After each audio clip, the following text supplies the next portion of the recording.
दिल्ली के अलीपुर में आग लगी, उसके बाद फायर ब्रिगेड की गाड़ियां मौके पर पहुंची, लेकिन फायर ब्रिगेड को अंदाजा ये नहीं था कि आग ये इतनी भयानक है। पहले 5 गाड़ियां पहुंची, उसके बाद फैक्ट्री में रखा सारा सामान जलकर खाक हो गया। देखते ही देखते वहां पर 35 गाड़ियों को बुलाना पड़ा। बिल्कुल, उन्हें अंदाजा भी नहीं था कि आग इतनी विकराल होगी और इसके बाद पूरा सामान जो वहां पर रखा हुआ था वो खाक हो गया। रिपोर्ट देखिए।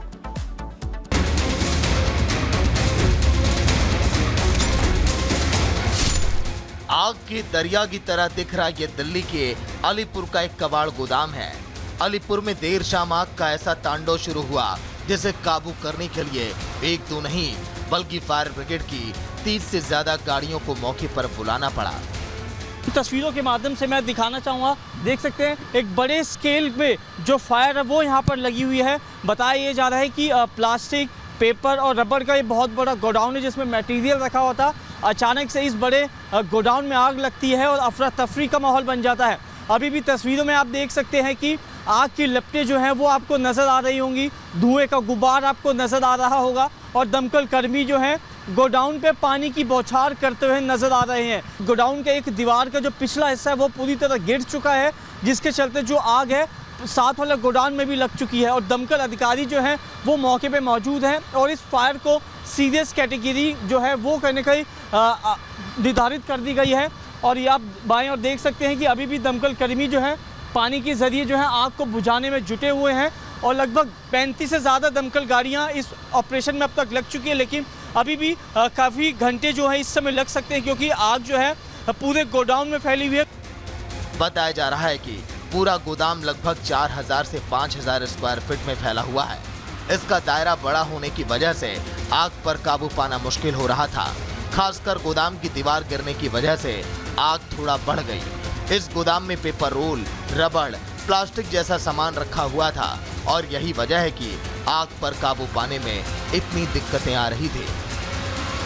अंदर ज्वलनशील पदार्थ ज़्यादा हैं, कम्बस्टिबल मटेरियल, रबड़ और ये है गोडाउन है जैसे, तो उसमें कोई कैजुअल्टी तो नहीं हुई है, लेकिन सामान ज़्यादा होने की वजह से इसकी जो बिल्डिंग पीछे की वॉल थी, एक रियर वॉल, वो कोलैप्स हो गई और आग जो है अभी कंट्रोल करने में थोड़ा वक्त लगेगा, लेकिन फायर को चारों तरफ से घेरा जा चुका है। अब इसके फर्दर स्प्रेड की कोई संभावना नहीं है। शाम करीब 4:45 बजे ही फायर ब्रिगेड की टीम को आग लगने की घटना की जानकारी मिल गई थी। हालांकि जब तक टीम मौके पर पहुंची आग काफी फैल चुकी थी। पहले 5 गाड़ियां बुलाई गई, लेकिन बाद में हालात बेकाबू होते देख 25 गाड़ियों को बुलाना पड़ा। फिलहाल इस बात की भी जांच की जा रही है कि आग लगने की वजह क्या थी। Bureau report, Republic Bharat. और अब बात करेंगे सेना के ऑपरेशन ऑल आउट को लेकर के। जी हां, सुरक्षा बल लगातार प्रहार कर रहे हैं और इस वक्त जो आतंकवादी हैं उनका आपातकाल चल रहा है। और ये हम क्यों कह रहे हैं, क्योंकि देखिए लगातार जो जवान हैं वो इन आतंकियों का काल बने हुए हैं। पिछले 2 दिन की बात करें तो 2 दिन में 3 आतंकी ढेर हुए हैं। सागर, जमीन का जन्नत कहे जाने वाले कश्मीर को बार बार आतंकी जम्मू की धरती को लाल करने में लगे हैं, लेकिन इस समय सेना का ऑपरेशन ऑल आउट कि कैसे आतंकियों को मौत की नींद सुलाई जाए। एक घर के अंदर आतंकी छुप कर बैठे थे। वहां पर जवानों ने देखा कि आखिर इस घर के अंदर गतिविधियां क्या चल रही हैं। पूरे घर को उड़ा दिया गया और 2 आतंकी ढेर हो गए। रिपोर्ट आप देखिए।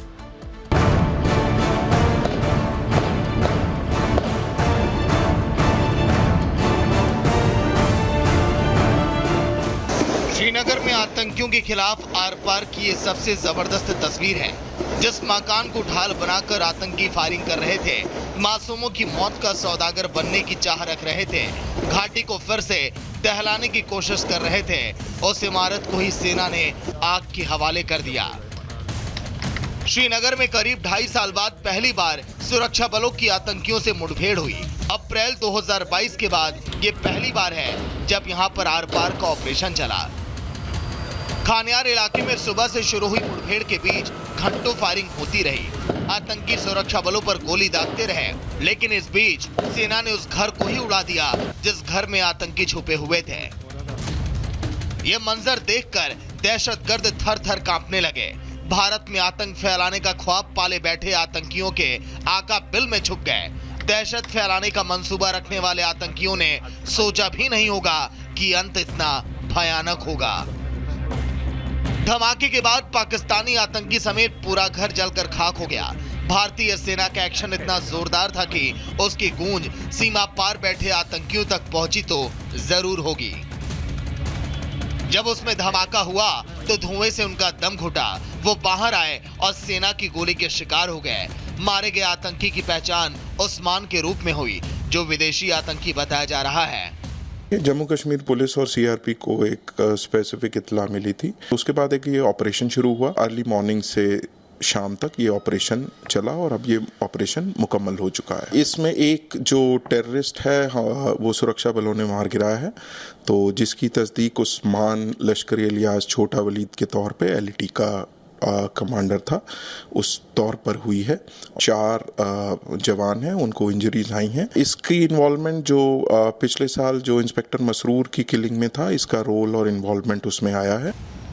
उधर अनंतनाग में भी सुरक्षा बलों ने पाकिस्तान परस्त आतंकियों को मुंहतोड़ जवाब दिया और उनके नापाक साजिश को नाकाम कर दिया।